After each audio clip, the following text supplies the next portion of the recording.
Hi everyone, welcome back to my channel. இன்றைக்கி வீடியோவில் ரொம்பவே யூஸ்ஃபுல்லான ஒரு டிப்ஸ் தான் ஷேர் பண்ணியிருக்கேன். ஸோ வீடியோவை ஸ்கிப் பண்ணாமல் பாருங்கள், ரொம்பவே இன்ட்ரெஸ்டிங்காக இருக்கும். ஃபர்ஸ்ட் டைம் சேனலை பார்க்குறீங்கன்னா ப்ளீஸ் சப்ஸ்கிரைப் பண்ணிட்டு பாருங்கள். கூடவே இருக்கிற பெல் ஐக்கனையும் கிளிக் பண்ணிக்கோங்க. அப்போ தான் நான் போடுற ஒவ்வொரு வீடியோஸும் உங்களுக்கு நோட்டிஃபிகேஷன் ஆகும், நீங்கள் மிஸ் பண்ணாமல் பார்க்கலாம்.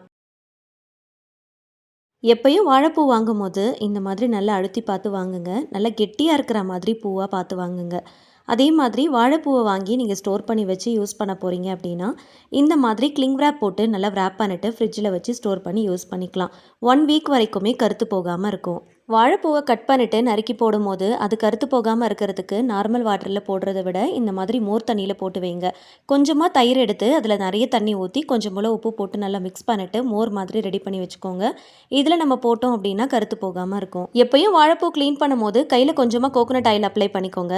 நம்ம அப்படியே க்ளீன் பண்ணுறோம் அப்படின்னா கையெல்லாம் கருத்து போன மாதிரி ஆகிடும். ஆயில் அப்ளை பண்ணிவிட்டு க்ளீன் பண்ணும்போது ஓரளவுக்கு நம்ம அதை அவாய்ட் பண்ணிக்கலாம். வாழைப்பூவில் ஒவ்வொரு இதெல்லாம் உரிச்சு எடுக்கும் போது உள்ளே இந்த மாதிரி மொத்தமாக பூ மாதிரி இருக்கும். அதை கத்தியை வச்சு இந்த மாதிரி அழகாக கட் பண்ணிங்க அப்படின்னா மொத்தமாக கட் பண்ணி எடுத்துடலாம். இந்த மாதிரி மொத்தமாக அந்த சீப்பை அப்படியே கட் பண்ணி எடுத்தீங்க அப்படின்னா நமக்கு க்ளீன் பண்ணுறது ரொம்ப ஈஸியாக இருக்கும். ஸ்லாண்டிங்காக வச்சு கட் பண்ணிங்க அப்படின்னா இந்த மாதிரி அழகாக கட் பண்ணி எடுக்கலாம். வாழைப்பூ மொத்தத்தையும் உரிச்சு உள்ளே இருக்கிற பூக்கள் எல்லாத்தையும் தனியாக எடுத்து வச்சுக்கலாம்.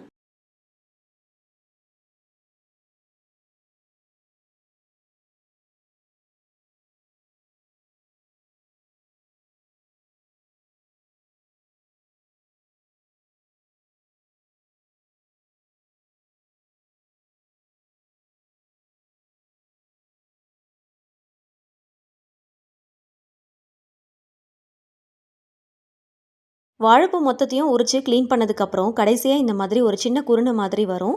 இதை அப்படியே தூக்கி போட்டுறாமல் இதை பொடியை நறுக்கிட்டு நீங்கள் செய்கிற ரெசிபியில் அப்படியே சேர்த்துக்கோங்க. வாழைப்பூக்கள் எல்லாத்தையும் தனித்தனியாக எடுத்து வச்சாச்சு. இது எப்படி க்ளீன் பண்ணலாம் அப்படிங்கிறத பார்க்கலாம். க்ளீன் பண்ணுறதுக்கு முன்னாடி அகைன் கொஞ்சமாக கோகோனட் ஆயில் அப்ளை பண்ணிக்கோங்க. இதை மொத்தமாகவும் எடுத்து க்ளீன் பண்ணலாம், சிங்கிளாகவும் எடுத்து க்ளீன் பண்ணலாம். ஃபஸ்ட்டு இந்த பூக்களில் எதை எடுக்கணும் எதை எடுக்கக்கூடாது அப்படிங்கிறத சொல்கிறேன். ஃப்ரண்ட் சைடில் கண்ணாடி மாதிரி ஒரு இதழ் இருக்கும், அதை ரிமூவ் பண்ணி எடுத்துடணும். சென்டரில் பார்த்தீங்கன்னா இந்த மாதிரி ஒரு போர்ஷன் இருக்கும், இதை கல்லன்னு சொல்லுவாங்க. இதையும் ரிமூவ் பண்ணி எடுத்துடணும். இது ரெண்டுத்தையும் ரிமூவ் பண்ணாமல் சமைச்சு சாப்பிட்றோம் அப்படின்னா கண்டிப்பாக ஸ்டொமக் பெயின் வரும். ஸோ அதனால் கண்டிப்பாக அதை ரிமூவ் பண்ணிடணும். வாழைப்பூவை இந்த மாதிரி உள்ளங்கையில் வச்சு லைட்டாக தேய்ச்சோம் அப்படின்னா அந்த இதழ் நமக்கு தனியாக தெரியும், கண்ணாடி மாதிரி இருக்கும். அதை எடுத்துருங்க. சென்டரில் இந்த கல்லனும் நமக்கு நல்லா தெரியும், அதை அப்படியே ரிமூவ் பண்ணிடலாம். இந்த மாதிரி ஒன்று ஒன்றா ரிமூவ் பண்ணோம் அப்படின்னா நமக்கு டைம் அதிகமாக தேவைப்படும். ரொம்ப குயிக்காக எப்படி ரிமூவ் பண்ணலாம் அப்படிங்கிறத பார்க்கலாம். சீக்கிரமாக க்ளீன் பண்ணுறதுக்கு இந்த ஒரு சின்ன ட்ரிக்கை யூஸ் பண்ணிக்கோங்க.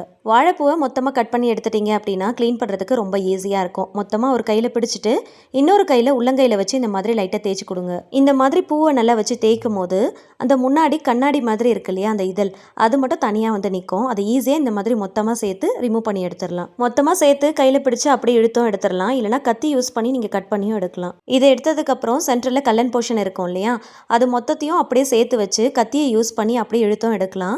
அப்படி இல்லைனா இந்த மாதிரி கையில் ஒன்று ஒன்றா ஈஸியாக இழுத்து எடுத்துடலாம். இதை பார்க்குறப்போ வேலை அதிகமாக இருக்கிற மாதிரி தான் தெரியும், ஆனால் செய்யும் போது ரொம்ப ஈஸியாக இருக்கும். அவ்வளோதான், மொத்தத்தையும் க்ளீன் பண்ணி எடுத்தாச்சு. இதே மாதிரி இன்னொன்று க்ளீன் பண்ணி காட்டுறேன், நல்லா பார்த்துக்கோங்க. முடிஞ்ச அளவுக்கு வாழைப்பூவை இந்த மாதிரி மொத்தமாக கட் பண்ணி எடுத்துக்கோங்க. அந்த மாதிரி எடுத்துட்டீங்க அப்படின்னா ரொம்ப ரொம்ப ஈஸியாக க்ளீன் பண்ணிடலாம். இந்த மாதிரி நல்லா தேய்க்கும் போது அந்த கல்லன் போர்ஷனும் அந்த இதழ் போர்ஷனும் நமக்கு தனியாக பிரிஞ்சு வந்துடும். ஈஸியாக ரிமூவ் பண்ணிடலாம். இந்த வாழைப்பூவை உரிக்கிறதுக்காகவே நிறைய பேர் வாங்க மாட்டாங்க. ஆனால் இந்த மாதிரி நீங்கள் உரிச்சு பாருங்கள், ரொம்ப ஈஸியாக உரிச்சு எடுத்துடலாம். அடிக்கடி நீங்களும் வாங்கி செய்வீங்க.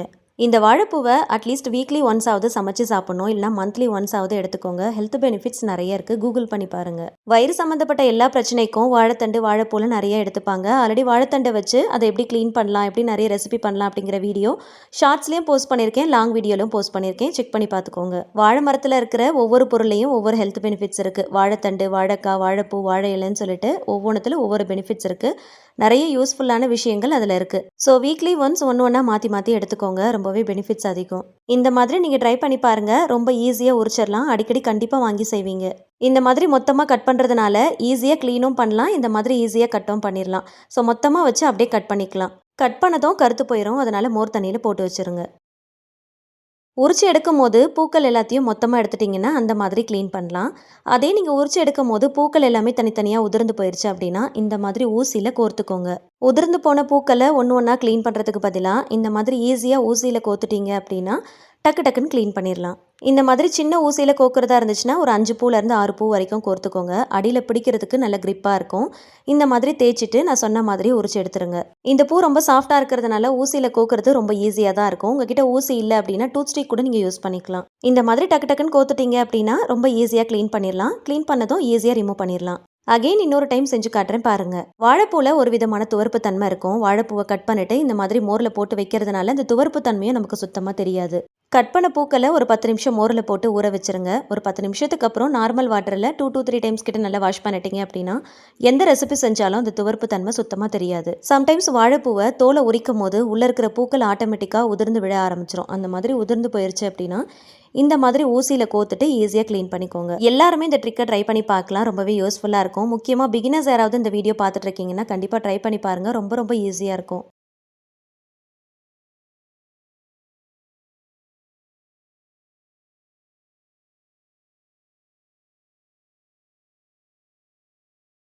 அவ்வளோதான். ஒரு ஊசியை வச்சு மொத்த வாழைப்பூவையும் க்ளீன் பண்ணி எடுத்துடலாம். இந்த வாழைப்பூவை வச்சு நல்ல அருமையான ஒரு ரெசிபி பார்க்கலாம். 2 கப் கடலைப்பருப்பை 4 மணி நேரம் ஊற வச்சுக்கலாம். கூடவே காரத்துக்கு ஏற்றா போல் காஞ்ச வத்தலையும் சேர்த்தே ஊற வச்சுக்கோங்க. மிக்ஸி ஜாரில் ஒரு 1/2 ஸ்பூன் அளவுக்கு சோம்பு சேர்த்துக்கலாம். இப்போ ஊற வச்சிருக்கிற கடலைப்பருப்பும் அந்த காஞ்ச வத்தலோட அப்படியே சேர்த்துக்கலாம். கடலைப்பருப்பை மொத்தமாக சேர்த்துறாம ஒரு 2 கைப்பிடி அளவுக்கு தனியாக எடுத்து வச்சுக்கோங்க. கூட கொஞ்சமாக கருவேப்பிலை சேர்த்துக்கலாம். மோரில் போட்டு வச்சுருந்த வாழைப்பூவை நல்லா ஃபில்டர் பண்ணிவிட்டு மறுபடியும் நார்மல் வாட்டரில் ஒரு 2 to 3 டைம்ஸ் கிட்ட நல்லா வாஷ் பண்ணிவிட்டு அதையும் சேர்த்துக்கலாம். கூடவே ஒரு 2 கைப்பிடி அளவுக்கு பொட்டுக்கடலை சேர்த்துக்கோங்க. தண்ணி எதுவும் சேர்க்காம அப்படியே அரைச்சி எடுத்துகிட்டு வந்துடலாம். ரொம்ப நைஸாக அரைக்காமல் பல்ஸ் மோடில் விட்டு விட்டு நல்லா கோர்ஸாக அரைச்சி எடுத்துக்கோங்க. அரைச்சது அப்படியே ஒரு பவுலில் சேர்த்துக்கலாம்.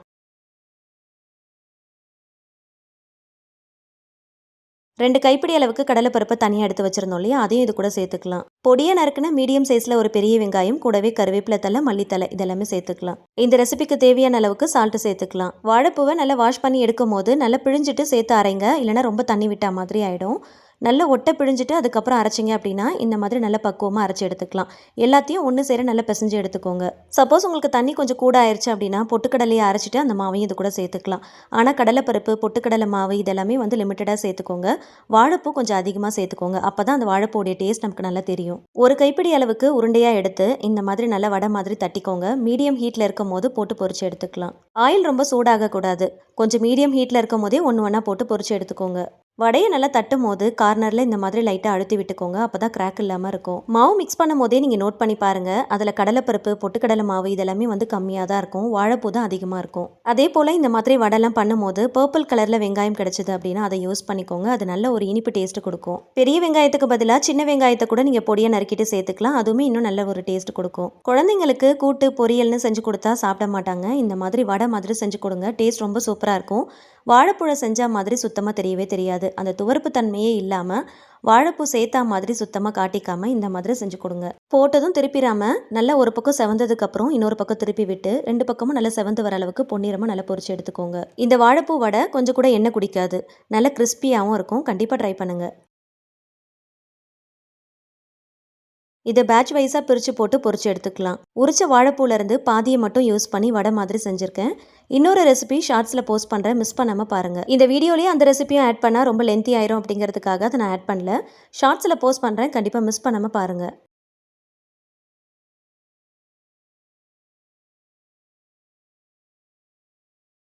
வாழைப்பூ உரிக்கிறதுக்கு சிரமப்பட்டுட்டு இது வரைக்கும் நீங்கள் வாழைப்பூ வாங்காமல் இருக்கீங்க அப்படின்னா வாழைப்பூவை கண்டிப்பாக வாங்கி நான் சொல்லியிருக்கிற ட்ரிக்கெலாம் யூஸ் பண்ணி கண்டிப்பாக நீங்களும் உரிச்சு ட்ரை பண்ணி பாருங்கள். இதே மாதிரி ரெசிபியை நீங்களும் ட்ரை பண்ணி பாருங்கள். டேஸ்ட் ரொம்ப சூப்பராக இருக்கும். வாழைப்பூவில் எக்கச்சக்கமான ஹெல்த் பெனிஃபிட்ஸ் இருக்குது. அதனால் சின்ன குழந்தைங்கள்லேருந்து பெரியவங்க வரைக்கும் கண்டிப்பாக அடிக்கடி எடுத்துக்கிறது ரொம்பவே நல்லது. கண்டிப்பாக அந்த ரெசிபியை ஒன் டைம் ஆகுது நீங்கள் ட்ரை பண்ணி பாருங்கள். நல்ல கிறிஸ்பியாக இருக்கும். சுத்தமாக வாழைப்பூவுடைய துவர்ப்பு தன்மை தெரியவே தெரியாது. இந்த வீடியோவில் நான் ஷேர் பண்ணியிருக்கிற இந்த ட்ரிக்ஸும் இந்த ரெசிபியும் கண்டிப்பாக உங்களுக்கு ரொம்பவே யூஸ்ஃபுல்லாக இருந்திருக்கும்னு நினைக்கிறேன். வீடியோ பிடிச்சிருந்துச்சுன்னா மறக்காமல் லைக் பண்ணுங்கள். ஃபேமிலி அண்ட் ஃப்ரெண்ட்ஸ் கூடயும் ஷேர் பண்ணிக்கோங்க. அவங்களுக்கும் ரொம்பவே யூஸ்ஃபுல்லாக இருக்கும். இந்த ரெசிபியை நீங்களும் ட்ரை பண்ணி பார்த்துட்டு உங்களுடைய ஃபீட்பேக்கை மறக்காமல் கமெண்ட்ஸில் என்கிட்ட ஷேர் பண்ணுங்கள். இந்த மாதிரி இன்ட்ரெஸ்டிங்கான அப்டேட்ஸ்க்கு மறக்காமல் சேனலை சப்ஸ்கிரைப் பண்ணிட்டு சப்போர்ட் பண்ணுங்கள். Thank you so much. கீப் வாட்சிங்.